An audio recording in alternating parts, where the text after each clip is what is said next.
Restaurant Radio. Broadcasting live on great affiliates all around the country, Restaurant Radio and Flavor HD with Hannah Stanley and Dane Neal. It's that time of year, again, the time for Celebrate. You celebrate with what? With cake. And who's the king of all the cakes? It's the king cake. It's the king cake, and in my opinion, the place to go anywhere in the country. Paul's Pastry, located in Picayune, Mississippi. We've got Sherry Paul Thigpen on the line with us. Sherry, welcome to the show. Hey, thank you guys so much for calling. We really appreciate it. Well, you know, Dane and I were talking a little bit off air about king cakes and the fact that I celebrate with king cakes throughout the year merely because they're so delicious. Is that legal? I guess so. Sherry could answer. New Orleans Saints Super Bowl runs, that would be a great opportunity. But they are a traditional dessert around this time. It is, in fact, Fat Tuesday coming up this week, and Mardi Gras and everything.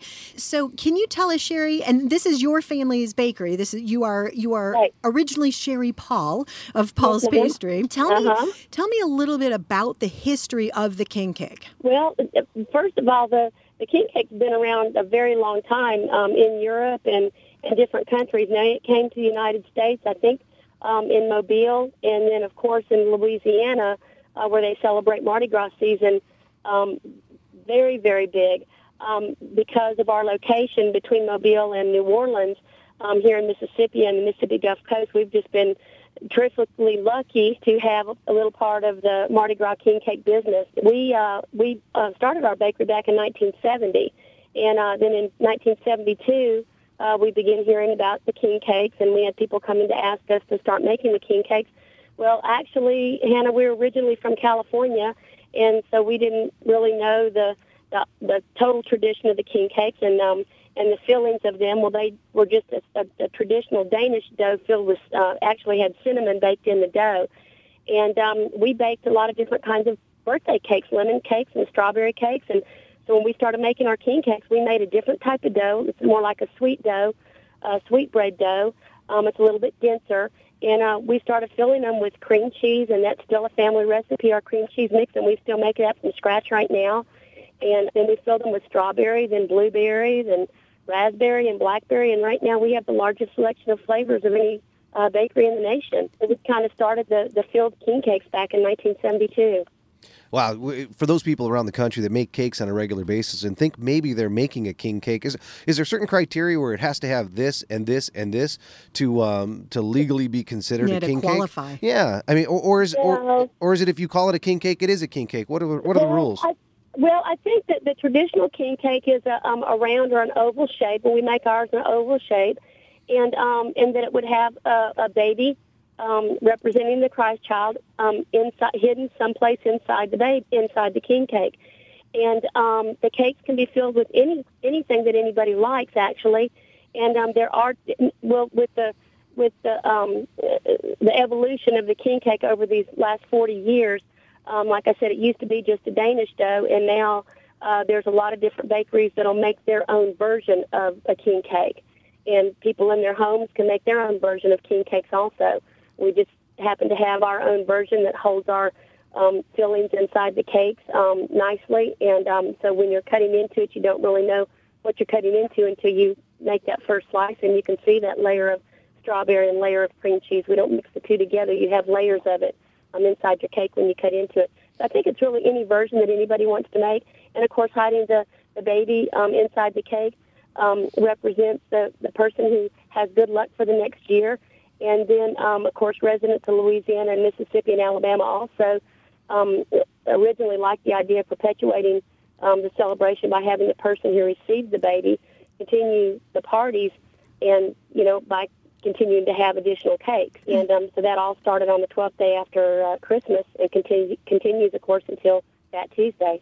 Right. So that baby is traditionally hidden. And as you mentioned, it is symbolic also of the season that we're going into preparing for Easter.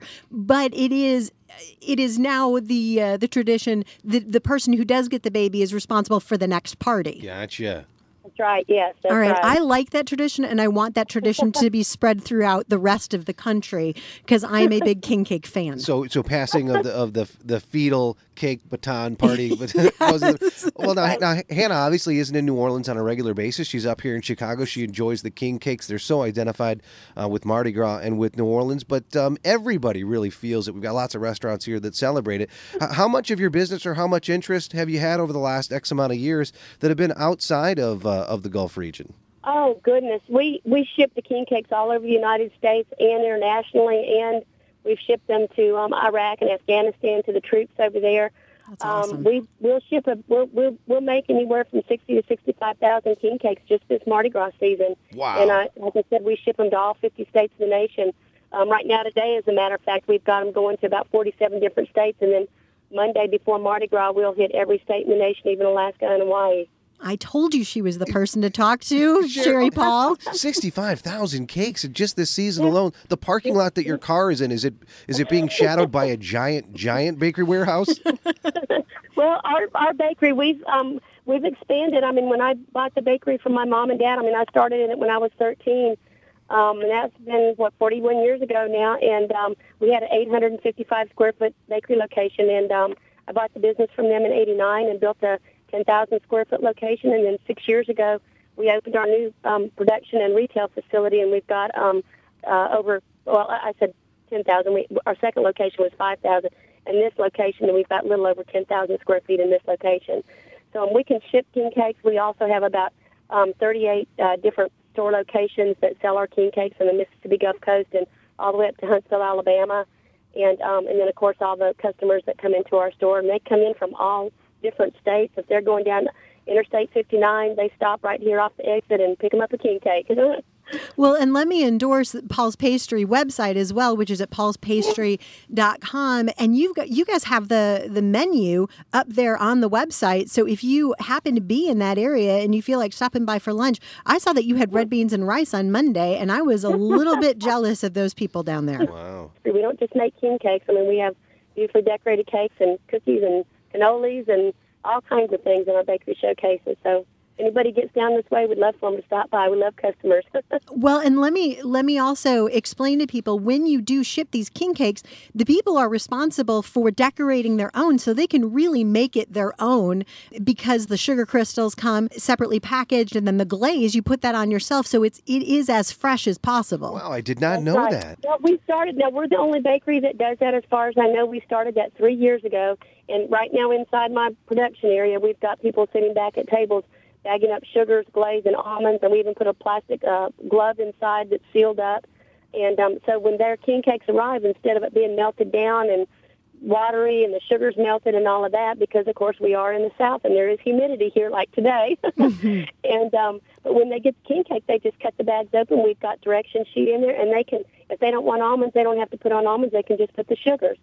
And, the sugars that we include in the king cakes, it is 3 specific colors that are included in it, and those colors do represent something with the Mardi Gras season. The green represents faith, and purple represents justice, and then the gold, of course, represents the voice of power. And so those are the 3 colors that we include. And Hannah, like you said, we do, look, our Saints king cakes go crazy during football season. We decorate them for birthdays, anniversaries, Valentine's, any kind of holiday season that you can think of. We ship them and sell them in our store for, so you can get them any time of the year. Well, as the authority on the king cake, as far as the rules go, does it ever happen where there was maybe 2 babies fall into the cake, and then and what do you do? Well, then you invoke the wishbone where they pull to see who has the party? Well, we have people request that because they may want to split the price of getting additional king cakes for their parties. We actually had one last week that we shipped. I can't remember what state it was going to. They had us put 18 babies in there because it was going to a school, and they wanted one for each child in the class. Oh, cool. Well, and this is such a neat way to learn about a different culture. My husband and I have been ordering the king cakes and really celebrating Fat Tuesday for the past several years. And it's a great way for us to teach our kids about a different culture and different flavors that we're not used to up here in Chicago. Right. Well, there are some flavors down here that are really popular. And then we noticed that when we ship to other parts of the country, like down here in the South, apricot is not real popular. But we'll ship apricot and peach to the east or the north. Down here, we've got blueberry and strawberry over the cream cheese. That's real popular. We have one that's called a berry deluxe, and it's got a quarter blueberry, strawberry, raspberry, and blackberry all over cream cheese, and that's in one cake. Mm-hmm. And that one's really our most popular cake that we sell. But there is a lot of different flavors. We've got a Mississippi Mud, a chocolate Bavarian, all kinds of things you can think of. That berry deluxe was my Christmas king cake. I can speak from experience. It's tart but delicious. Well, king cake's so popular, certainly the king of the Mardi Gras season as far as cakes go, but great year-round and all around the country, even all around the world. Mm-hmm. And when you want to get one, you want to get the best one. You get it from Paul's Pastry in Picayune, Mississippi, and you get it from Sherry Paul Thigpen. Sherry, for people who want more information on how they can order their own cake with as many babies as they want, where do they go? Right, they just go to our website, paulspastry.com, and if you want any variation of anything that you don't see on our site that you can select, you can just go to our comment box and tell us you want 18 babies in there. Tell us you want a half Mississippi Mud and a half pecan praline, and we'll fix it up for you. And now you know it's getting Mardi Gras this weekend, so if anybody places orders, they need to get them in as soon as possible, because we do get to a point where we do have to cut them off so we can get everything on that truck that UPS picks up on Monday afternoon. Well, sure. Good luck with everything and the big rush and all the well-deserved success that you're having. And thank you. Thanks again for being in the show. Restaurant Radio.